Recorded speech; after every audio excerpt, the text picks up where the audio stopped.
উদয়পুর শহর ও তৎসংলগ্ন এলাকাগুলোতে ক্রমাগত বেড়েই চলেছে বসত বাড়িতে চুরির উপদ্রব। এবার জেলা পুলিশ সুপারের কার্যালয় থেকে ঢেলছোড়া দূরত্বে এক শিক্ষকের বাড়িতে সংঘটিত হল দুর্ধর্ষ চুরির ঘটনা।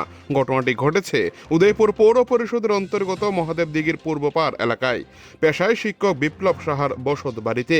স্থানীয় ও পরিবার সূত্রে জানা গেছে, গত সোমবার বিকেলে শিক্ষক বিপ্লব সাহা তার পরিবারকে সঙ্গে নিয়ে অমরপুরের পুরনো বাড়িতে বেড়াতে যান। বাড়িটি ফাঁকা থাকার সুযোগ কাজে লাগিয়ে সেই রাতেই চোরের দল হানা দেয়। ঘরের মূল দরজার তালা ও হুক ভেঙে ভেতরে প্রবেশ করে তাণ্ডব চালায় চোরের দল। বসত গড়ে দুটি গোদরেজ সহ একাধিক আলমারি ভেঙে তছনছ করা হয়। চোরের দল ঘর থেকে নগদ 50,000 টাকা এবং প্রায় 4 থেকে 5 ভরি স্বর্ণালঙ্কার নিয়ে চম্পট দেয়। মঙ্গলবার সকালে বিপ্লব সাহার ভাই পার্থপ্রতিম সাহা বাড়িতে গিয়ে এই তাণ্ডব লীলা দেখতে পেয়ে হতবাক হয়ে যান। তিনি অবিলম্বে অমরপুরে থাকা বিপ্লব সাহাকে বিষয়টি জানান। খবর পেয়ে দ্রুত নিজ বাড়িতে ফিরে আসেন বিপ্লব সাহা এবং রাধাকিশোরপুর থানায় লিখিত অভিযোগ জানান। খবর পেয়ে ঘটনাস্থলে পৌঁছায় রাধাকিশোরপুর থানার পুলিশ এবং প্রাথমিক তদন্ত শুরু করে। তবে এই ঘটনাকে কেন্দ্র করে স্থানীয় বাসিন্দাদের ক্ষোভ চরম আকার ধারণ করেছে।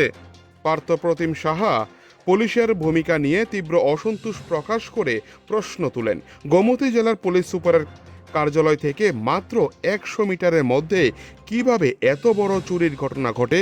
এলাকাবাসীর একাংশের অভিযোগ, রাধাকিশোরপুর থানা এলাকায় প্রায় প্রতিদিনই কোনো না কোনো বসত বাড়িতে চুরির ঘটনা ঘটছে, কিন্তু তা সত্ত্বেও চোরদের চিহ্নিত করা বা গ্রেপ্তারের ক্ষেত্রে কোনো কার্যকর পদক্ষেপ দেখা যাচ্ছে না।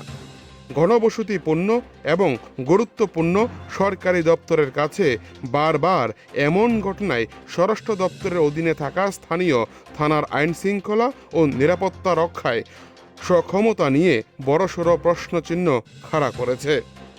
উদয়পুর থেকে নিজস্ব প্রতিনিধির রিপোর্ট, টিভি 100 বাংলা। আমি পার্থপ্রতিম রায়।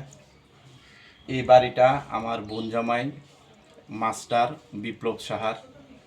আমাদের এলাকা মহাদেব দিঘির পূর্বপাড়, ওয়ার্ড নাম্বার 9। গতকাল আমার বোন ছুটি থাকার কারণে তাই অমরপুর তাদের নিজস্ব বাড়িতে গিয়ে পুরান বাড়িতে গিয়েছিল। এই সুযোগে রাত্রিবেলা চোরের দল এসে সমস্ত বাড়িঘর লুটপাট করে যা কিছু আছে নিয়ে গেছে। স্বর্ণ প্রায় 4 ভরি হবে, ক্যাশ টাকা নিয়ে গেছে প্রায় 50-60 হাজার এবং অন্যান্য আনুষঙ্গিক জিনিসও নিয়ে গেছে। কি কি নিয়ে গেছে এখনও আমরা কাগজপত্র ঠিকঠাক আছে কিনা এটা এখনও জানি না। বোন জামাই এবং বোন এসেছে, তারা এখন তদন্ত করবে, দেখবে কি কি হারানো গেছে। থানা থেকে পুলিশ এসেছিল এবং তারা সমস্ত তথ্য নিয়ে গেছে। এরকম চুরি আমাদের এলাকায় বিগত 15 বছর ধরে হয়নি। এখন আমার একটাই প্রশ্ন নিরাপত্তা নিয়ে, কারণ আমাদের সামনেই এসপি অফিস, নিরাপত্তা জোরদার। এরকম একটা জায়গা থেকে কিভাবে চোরের দল রাতের আধারে এসে জিনিসপত্র নিয়ে যায়, এটাই আমার প্রশ্ন। এভাবে চললে আমাদের নিরাপত্তা থাকবে কোথায়? আপনার কাছে অনুরোধ, আপনারা নিরাপত্তার বিষয়টি একটু ভালোভাবে দেখবেন, এটাই আমার বলা। কত মিটার হবে এসপি অফিসটি আপনার এই বাড়ি থেকে?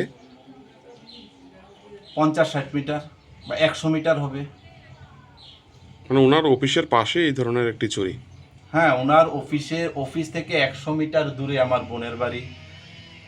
এই 100 মিটারের মধ্যে রাতের আধারে এরকম নিরাপত্তাহীনতায় যদি আমরা ভুগি, তাহলে আমাদের কি করার আছে? ঠিক আছে, অন্য দূরবর্তী স্থানের মানুষ কি করবে? আপনার নাম কি দাদা? আমার নাম পার্থপ্রতিম রায়।